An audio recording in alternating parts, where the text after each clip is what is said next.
Hello guys, I am Ricky and you're most welcome to our YouTube channel Nirmala निर्वाण classes. जैसा कि जानते हैं फिजिक्स चल रहा है और फिजिक्स में आज जो पढ़ने वाले हैं हम वह है वोल्टियस सेल, है ना। अलेक्जेंड्रो वोल्टा जो एक वैज्ञानिक थे उन्होंने एक वोल्टियस सेल बनाया और वह सेल जो है चूँकि बहुत ज़्यादा फेमस तो नहीं हुआ, क्योंकि उसके पीछे कारण ये है कि ये जो अलेक्जेंड्रो वोल्टा थे इन्होंने जब वोल्टियस सेल का खोज किया तो उस समय की स्थिति ऐसी थी कि लोगों का ये मानना था कि बिजली जो पैदा होगा वह आदमी जो इस तरीके से मतलब कि प्राणी द्वारा जो तरीका है विद्युत पैदा करने का या और भी कोई तकनीक है विद्युत पैदा करने की, उसके अलावा कोई नई तकनीक नहीं हो सकती। और उस समय वोल्टियस सेल का खोज जो है अलेक्जेंड्रो वोल्टा ने किया, है ना। अलेक्जेंड्रो वोल्टा ने वोल्टियस सेल की खोज की।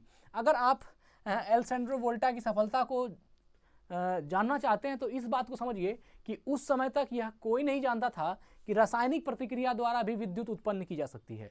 ये बिल्कुल नई बात थी उस समय के वैज्ञानिकों के लिए, उस समय के जो ज्ञानी लोग थे उसके लिए जो है यह बात समझना कि किसी विद्युत अपघट्य से जो है रासायनिक प्रतिक्रिया के द्वारा विद्युत इलेक्ट्रिक एनर्जी जो है बाहर आएगी या विद्युत ऊर्जा प्रवाहित होगी, यह बात कोई नहीं मानते थे। और यह जो है सबसे पहले अलेक्जेंड्रो वोल्टा ने ही इसकी खोज की। इन्होंने क्या किया अब इसको हम लोग समझेंगे, क्योंकि आज हम लोग पढ़ने वाले हैं वोल्टियस सेल की वोल्टियस सेल क्या है और वोल्टियस सेल कैसे बनता है या वह कैसी उसकी विधि थी, उसको हम लोग समझेंगे इस वीडियो में। तो सबसे पहले देखिए इसका आविष्कार 1799 में हुआ। किसका? यह जो वोल्टियस सेल है इसका आविष्कार 1799 में हुआ और अलेक्जेंड्रो वोल्टा द्वारा खोज किया गया। अलेक्जेंड्रो वोल्टा एक इटली के वैज्ञानिक थे, इटालवी जो है इसका वहाँ नागरिकता इसको प्राप्त थी। और सबसे पहले इसमें जो किया गया है इसको समझेंगे। इसमें एक तांबे की छड़, एक जस्ते की छड़ और एक कांच का बर्तन लिया गया।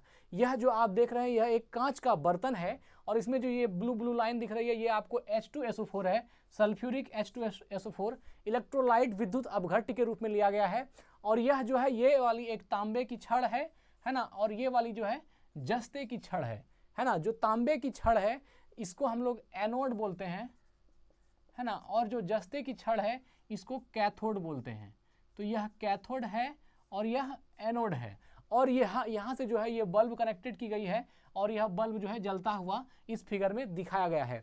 इस फिगर को दिखाने का सबसे मेन मकसद ये है कि आप यह बात समझिए कि इस इलेक्ट्रोलाइट से जो है विद्युत धारा प्रवाहित होती है और बल्ब जल रहा है। पहली बार जो 8-9 में हमने भी सुना था तो ये बड़ा अजूबा लगता था कि ऐसा कैसे हो सकता है कि विद्युत अपघट्य से विद्युत पैदा हो, लेकिन ये होता है और ये सही भी है। और इसमें जो है सबसे एक बात थी कि अगर अलेक्जेंड्रो वोल्टा के बारे में ये कहा जाता है इन्होंने मीथेन का भी खोज किया है। CH4 जो मीथेन है इसका भी खोज अलेक्जेंड्रो वोल्टा ने किया है। और साथ ही यह जो है इस अलेक्जेंड्रो वोल्टा के बारे में ये कहा जाता है कि ये नेपोलियन बोनापार्ट ने भी इसकी बहुत प्रशंसा की थी और उसके साथ में रहने का मौका इसको मिला था। नेपोलियन बोनापार्ट है ना, वो उनके साथ में जो है अलेक्जेंड्रो वोल्टा रहे भी थे और साथ में वो उन्होंने उसकी प्रशंसा जो है मीथेन की खोज और इस वोल्टियस सेल के लिए की थी। वोल्टियस सेल के खोज होने के बाद जो है बहुत सारी खोजें हुई और वैज्ञानिकों का मस्तिष्क जो है इस तरफ आया कि आखिर रासायनिक प्रतिक्रिया के द्वारा जो है विद्युत उत्पन्न की जा सकती है और इस पर बहुत बड़ा रिसर्च होना शुरू हुआ। लेकिन सबसे पहले जो है ये काम किसने किया? तो अलेक्जेंड्रो वोल्टा ने किया। और देखिए हो गया इसमें सबसे जो मेन बात थी वह यह थी कि बिजली का पैदा होना रासायनिक प्रतिक्रिया के द्वारा, यह प्रथम बात थी। और बाकी हमको लगता है कि इसमें कुछ समझने लायक बात आपके लिए क्या है जो आपको समझ में नहीं आ रहा है ना। वोल्टियस सेल का विद्युत वाहक बल कितना होता है? 1.08। यह सबसे अच्छा प्रश्न है, बहुत अच्छा पॉइंट है आज का, ध्यान रखिएगा। वोल्टियस सेल का विद्युत वाहक बल कितना होता है? 1.08, है ना। विद्युत वाहक बल इलेक्ट्रोमोटिव फोर्स होता है, वह बल जो विद्युत को एक स्थान से दूसरे स्थान तक ले जाती है उसको विद्युत वाहक बल कहते हैं। तो इस बल का मान कितना होता है? 1.08। तो आपको रखना है कि वोल्टियस सेल में, है ना, वोल्टियस सेल का जो विद्युत वाहक मान का बल का मान होता है, वोल्टियस सेल की जो EMF की वैल्यू होती है वह 1.08 वोल्ट होती है ना, 1.08 वोल्ट होती है। विद्युत धारा का इलेक्ट्रिक कैपेसिटी, विद्युत धारा की क्षमता का जो SI मात्रक होता है वह अलेक्जेंड्रो वोल्टा के नाम पर ही वोल्ट रखा गया है। यह भी आप लोग जानते होंगे, यह जो वोल्ट आप कहते हैं वह भी किसका है? अलेक्जेंड्रो वोल्टा का ही जो है के सम्मान में ही उसका यूनिट वोल्ट रखा गया है ना। विद्युत क्षमता के SI मात्रक जो है वोल्ट उसके लिए, ठीक है। और इसमें यह चीज़ मूल रूप से यह फेमस और भी होता, लेकिन इसके चूंकि यह किसी भी चीज़ का जो प्रथम रूप होता है उसमें कुछ कुछ कमियां कुछ कुछ होती है, लेकिन हाँ वो प्रथम रूप बहुत प्यारा होता है लोगों के लिए। तो ऐसे ही सेल के बारे में अगर आप वोल्टीय सेल की बात करें तो इसमें जो है यह चूंकि कैरिएबल नहीं था, क्योंकि इसमें देखिए अब लिक्विड के फॉर्म में है, आप कहीं लेके जाएंगे गिर सकता है, इससे कुछ हार्म हो सकती है, क्योंकि यह जो है H2SO4 है, सल्फ्यूरिक एसिड है, कुछ इससे हानि हो सकता है, इसको कैरी करने में दिक्कत होता था। आप ही सोचिए कैसे इसको किया जाएगा।